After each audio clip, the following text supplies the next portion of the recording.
So we're gonna hear from two different patients. First of all, Bobby Harsh, who is a great human being, was a great human being before he had melanoma. He was one of those people that gets in helicopters and goes and rescues people when you have a car crash on the highway. So he was saving lives before he was diagnosed with melanoma. His melanoma story is fantastic. I won't tell it because he'll tell it better than me, and I've already been chastised for telling part of somebody else's story. And then following Bobby, we have Kadynce, and Kadynce will be interviewed by Shelby, who I introduced last night, is one of our staff people, so they'll be up here together, and I'll just let Bobby take it, and then go straight from Bobby to Shelby and Kadynce. Bobby.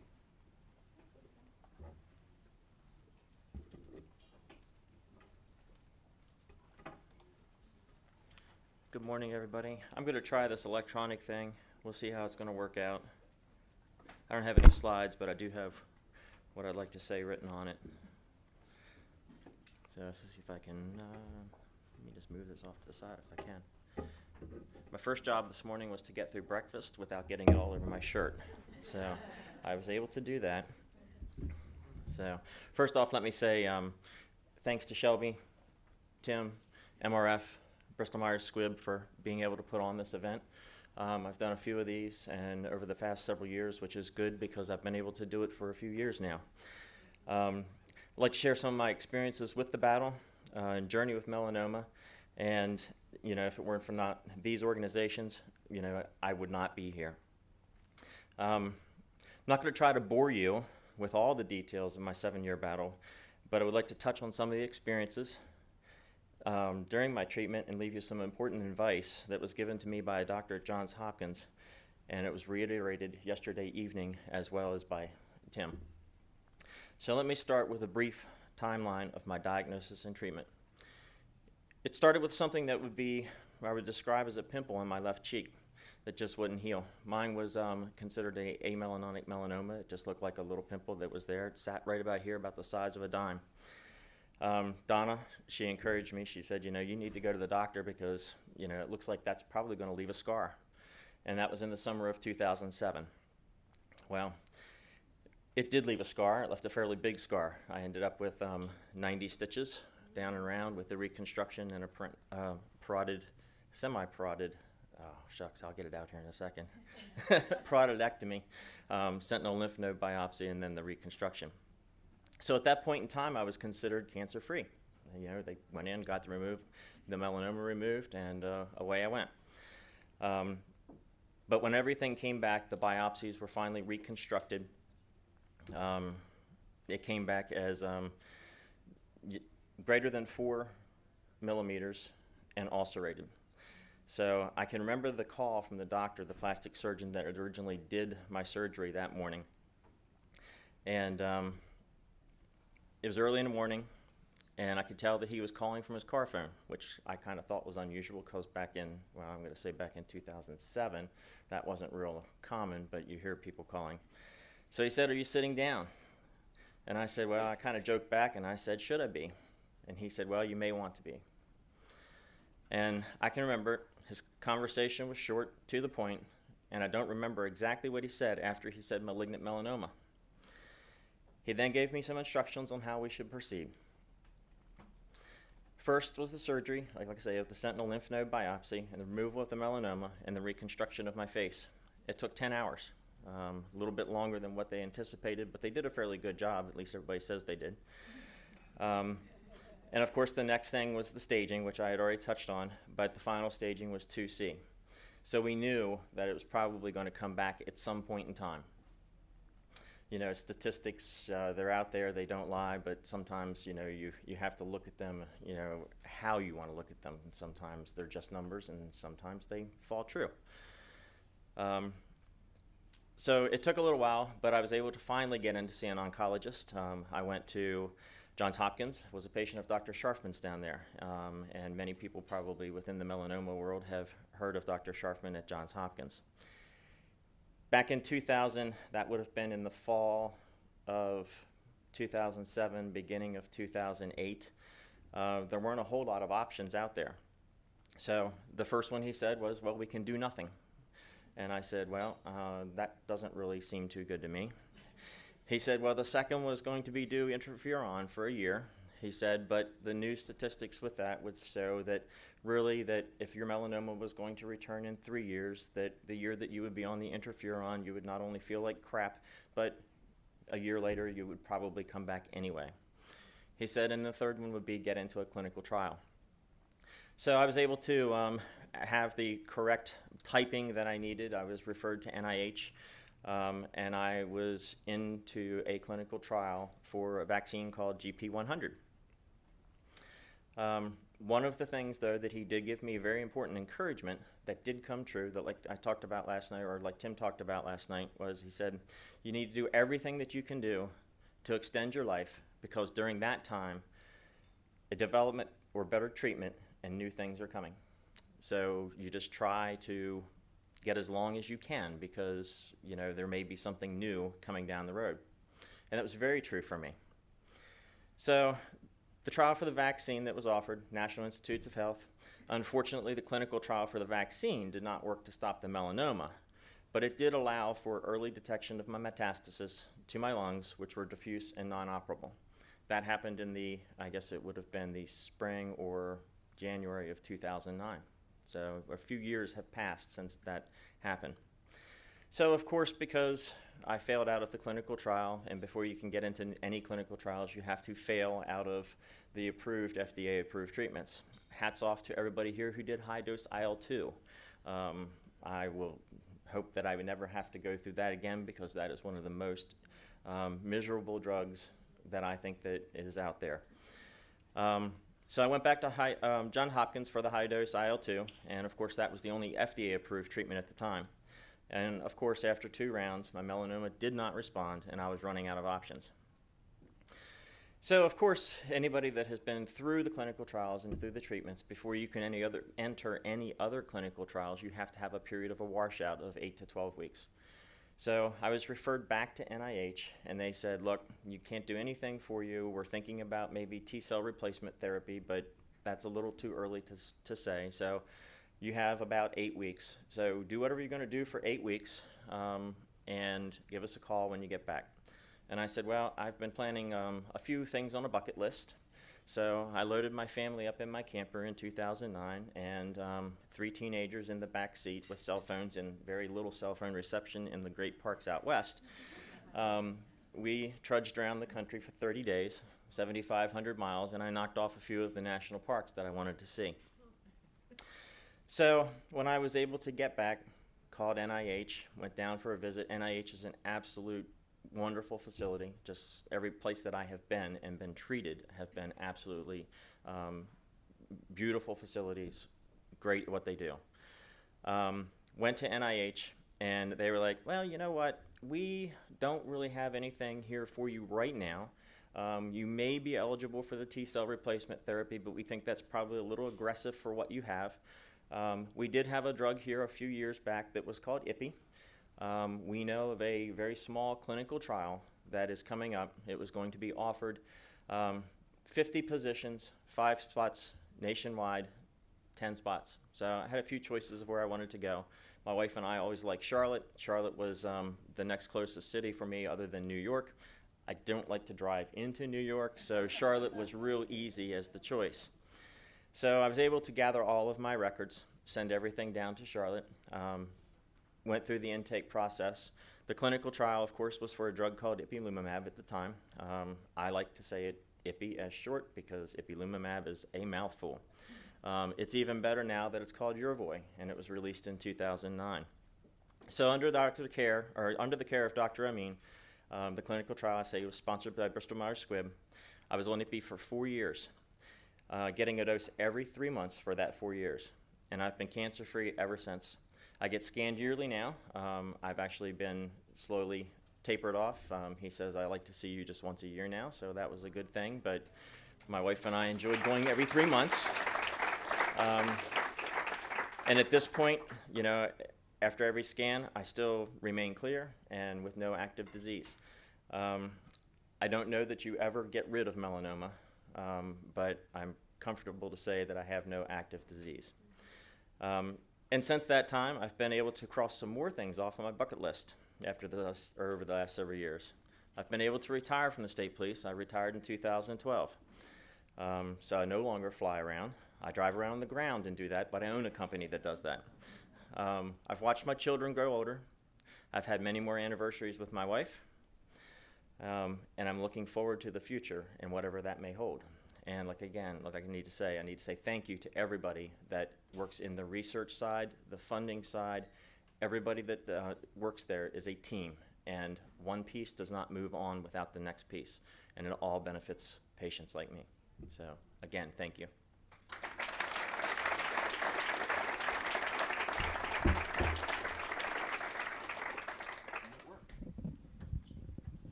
Thank you, Bobby. Can you guys hear me? Is this on? I'm gonna eat it. This is really close. All right. So we're gonna do every patient story that we're going to do today is gonna probably look and feel a little bit different, because I wanted the 4 patients to share their stories in their own personal ways, in the ways that they felt the most comfortable. So for this one, we're gonna have kind of a Q&A interview style patient story. So Kadynce, I'm going to let you do the most of your introduction, but this is Kadynce Royer, and she is Brenda's daughter. And as you guys heard yesterday, Brenda is the coordinator for our pediatric and mucosal efforts. And Brenda and Kadynce have been longtime volunteers and advocates of the MRFs. So I think Brenda's work at the MRF may outdate mine, and I just celebrated my 6-year anniversary at the MRF. So I think Brenda might have me beat out by a little bit, so a few months. And so we were lucky enough to bring Brenda onto our staff as a full-time staff member about 1.5 years ago. So now when we have questions, I get to ask Kadynce questions too, so I kind of need to probably start paying her a little bit too. So we're going to start out. It's going to be a kind of a free-flowing conversation, so chime in and interrupt as you guys see fit. So first, I'm going to start with Kadynce. So tell us a little bit about yourself, how old you are, and where you live. I'm 11 years old, and I live in Pinehurst, Texas. Okay, and when were you diagnosed with melanoma? I was diagnosed when I was 2, and with stage 3B nodular melanoma. And where was the primary location of it? It was on my right cheek. Okay, so I'll take it to Brenda now. What was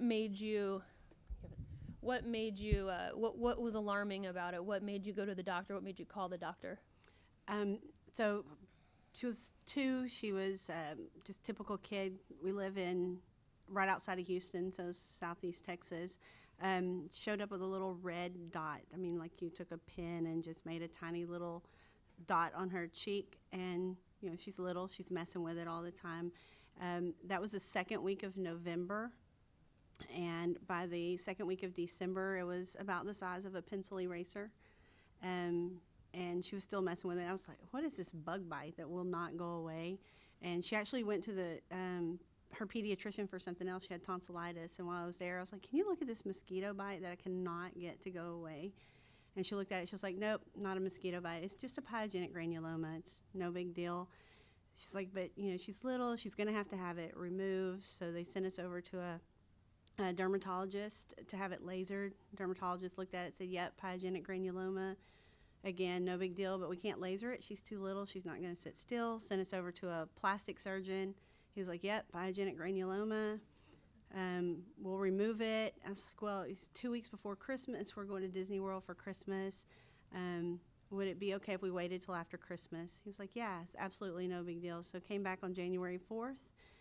They removed it a week later. I can remember the walk into his office because, you know, Kadynce was small. I had her hands, and I'm, you know, pulling her up and lifting her over the little cracks in the sidewalk, and we're all happy and walk in. He was like, yeah, you want to sit down for this? And he was like, it came back as melanoma. And it was our local pathologist that said it was melanoma. They sent the slides to University of Virginia dermatology department. I still have the pathology report because it basically says that it's stained positive for melanoma, but in the comments it says due to patient's age, we're going to classify this as a benign Spitz nevus. She does not have melanoma. And so then the slides went from there to MD Anderson, who said, okay, yeah, I don't know who looked at this before, but this is absolutely 100% melanoma. And they did the staging there as well at MD Anderson. And so it was an initial misdiagnosis, which is pretty common, right? From what we're finding now that we've launched our pediatric melanoma efforts. Every single child in our program was misdiagnosed at least once. So when Brenda helped create the web pages for our initiative for pediatric melanoma, that was the one really key message that we focused on, and so all of this background really helped us educate, obviously, future patients. So it's been really difficult information for you guys to gather, but certainly helping patients every day. So Kadynce, how many surgeries have you had? I've had 8 total. 8 total surgeries. What do you remember about the surgeries, if anything? Any of them? Probably the ones that I remember the most are like my last couple ones, because I was so small and didn't really remember any of them. The only thing I remember probably the most about one of my last surgeries was when they wheeled me into the room where they put you to sleep, and I wouldn't go to sleep. I kept crying and all that. So the doctor, he picked me up and took me into the corner, and he had me sit on his lap, and he held me until I So the fell medicine asleep. kicked in. Yeah. And have there been any side effects of the surgeries? So Kadynce had a right facial primary in her lymph nodes, also in her parotid. So she has had her parotid removed, as well as the lymph nodes in her neck. She has this really different syndrome that can happen when you lose your parotid, called Frey syndrome, which is kind of cool and gross at the same time, because we laugh. So, like, when you smell a pickle and your mouth waters, her brain still sends a signal to this little tail piece of parotid that's behind the facial nerve that's still there to produce saliva. So your mouth waters when you smell something. Well, Kadynce's comes out behind her ear. So that's this kind of weird little surgical side effect that's kind of with us, that we laugh. She'll say, when she was little, she'd say, "Oh, my ear's leaking, my ear's leaking," but it comes out behind her ear. As far as her treatment, there's some other side effects. So tell me a little bit about the experience with interferon. Tell me how long you were on it. If you remember anything, most of this might be your mom answering, but tell me if you remember anything first. And tell me about the treatment itself, how long you were on it, I was if you on know. it for a year, and probably the only thing that I remember is 7 people having to hold me down because I had to get shots. But out of everything, that's probably the only thing I remember. That would be quite the memory. Yeah. Yep. So Brenda, do you want to talk a little bit more about the interferon? Yeah, I can. So for kids, it's a little different than adults. Kids actually seem to tolerate interferon a little better than adults. Could be because we don't really give them an option on whether they want to take it or not. There's not that, I can't do this anymore, so I'm stopping treatment. We just hold them down and inject them. So, but for Kadynce, she did high dose at MD Anderson. We lived in Lake Charles at the time, so we had an apartment over in the med center in Houston and went every day, and she would do infusions. I would time things out because I would know within 2 hours of infusion she's going to be really, really sick. She topped out at 105.7 temp. That was the highest it went. Just typical flu-like symptoms. One of the things that was really interesting with her is she complained a lot about feet pain, or she was young. She was 3 when she started treatment, but she didn't want to walk. She didn't want, she wanted everybody to carry her because her feet hurt a lot. But those were the typical side effects then. Lasting side effects, the only ones that we're following are just, fatigue and some things like that. But other than that, she did fine. And that's the story with most of the pediatric patients, same symptoms. They do a lot of, Kadynce did the shot every other day, 3 shots a week. But with pediatrics now at MD Anderson, they do a lot of the pegylated interferon, so 1 shot on Monday. So Cadence, you don't really know life any differently outside of a melanoma diagnosis because you were so young. So try to speak a little bit now about how your life is a little bit different. The messages you talk to your friends about, your personal life a little bit. How is it different since having a melanoma diagnosis when your friends don't have that? Every time I meet somebody new, especially at school, the first thing that I always get is like, "What's that on your face?" And then when I tell them and like tell them what happened and that I have cancer, the most common question is like, "Why aren't you in a hospital? Why do you have hair?" And the thing that I say is that there's some cancers that do that, but I was lucky enough that didn't get to that point. But I have to get skin checks at MD Anderson once every year. I lobby Congress every year, and I've done that 6 times, for 6 years. And I've talked to schools, and I've even told teachers and principals and all that kind of people about my journey and what has happened. And you're well educated when it comes to sun safety and sunscreen and protecting your skin and checking for moles and things that are unusual. Have you spread that message to others as well? Yeah, my friends at school, they'll tell me, like, I don't burn. Like, I can be in the sun as long as I want to without sunscreen. I'm not going to burn. I'm not going to get hurt. But I tell them, you keep saying that you're not going to, but everybody does. And one day you're going to end up getting burnt, and you're not going to have sunscreen on or whatever, and it's going to end up bad. And so I definitely try at school to spread the word with my friends, because all of my friends tan. And when I tell them that stuff is going to happen, they're going to get hurt, and I really don't want that on my friends. So I tell them, and I've actually, a lot of my friends that I've told, they get scared of cancer. They don't want to have cancer.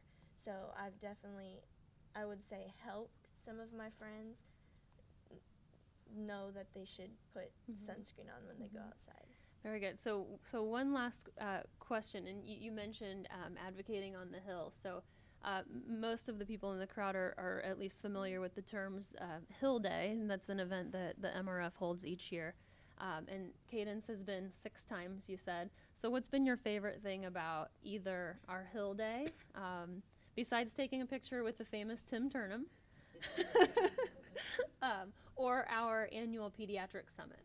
What's been your favorite kind of event that you get to participate in and advocate for or educate with? My favorite is the Great Wolf Lodge when we go there, because there's the water park. And, I mean, all of it kind of is fun for me because I get to go to Washington, D.C., and Washington, D.C. is like a second home for me because I'm there every year.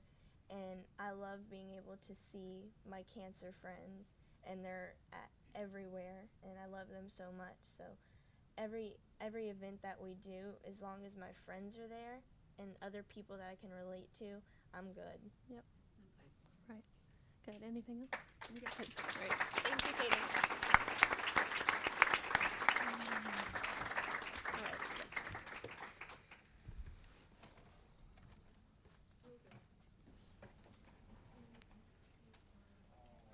You see the power of telling stories. It makes a difference. I was thinking, as Bobby, as you finish your story, the feeling of hope in the room. To hear you say, I'm retired and my kids have grown up, and then it's a powerful, powerful thing. And so we're a little bit behind, but I just have to say, so once you've had skin cancer, it kind of makes you nervous about the sun, and Cadence wanted to be able to use sunscreen at school. Do you mind me if I tell this story? And her school said, you can have sunscreen here, but it has to be administered by the school nurse, and you have to have a prescription for it. Now, you go to a CVS and ask them to give you a prescription for sunscreen. They laugh at you. I mean, really, sunscreen, you have to have a prescription. And they wouldn't let her have sunscreen at school unless she had one given under a prescription. So this is the kind of advocacy that we're getting our families to work around, to say, this is ridiculous. You're sending kids out in the heat of the day on a playground with no shade, and they can't wear hats, right? And they have on short sleeve shirts and shorts, and you can't put a sunscreen on them. And we've found people who've been able to change the policies of school systems on a county-wide basis and sometimes on a statewide basis, where they can put sunscreen pumps at the exit doors so the kids can get sunscreen as they go out the door and put it on themselves and go out into the school system. So we can bring about change, and it's really about the voices of patients, talking to the right people at the right time and talking persistently. And so I love that Kadynce has been to Hill Day, going into Congress, the capital of the United States, right? Going into the halls of Congress and meeting members of Congress and saying, you see this on my face? You have the power to keep other people from going through this, and I need you to make a vote that'll make a difference. And they pay attention. They pay attention. So thank you all for telling your story.